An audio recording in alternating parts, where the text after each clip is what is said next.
Bonjour à tous, au programme un avant-goût de la Focus ST, la Beetle Dune bientôt produite, une Cox de 500 chevaux, l'Elemental RP1 se dévoile et opération séduction pour l'Opel Vivaro.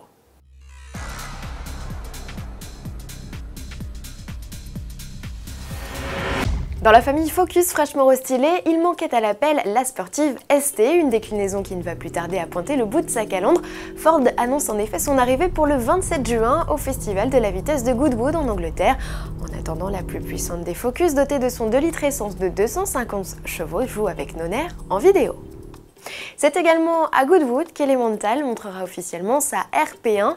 En attendant, le constructeur, dont il s'agit de la première création, livre un avant-goût du look de son Roadster Extreme sur sa page Facebook. Ses futurs concurrents, Voul 05 et autres Magnum MK5, n'ont qu'à bien se tenir. Et pour animer son bolide, Elemental mise sur des blocs Ford et notamment un 4 cylindres 2 litres de 280 chevaux. Performance et tarifs seront communiqués le 27 juin.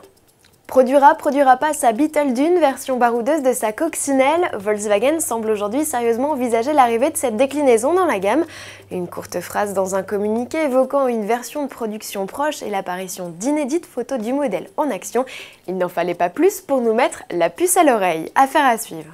Et toujours au rayon coccinelle, voici la version Rallycross. La Beetle GRC, révélée au salon de Chicago en février dernier, s'est offerte un micro-déverminage sur le circuit de Washington le week-end dernier.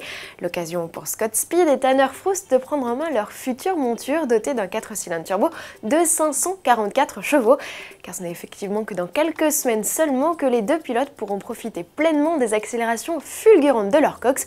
Pour info, le 0 à 100 km/h est annoncé en 2 secondes 2. Pour l'heure, le team Andretti Autosport continue à aligner sa Polo RX Supercar en championnat.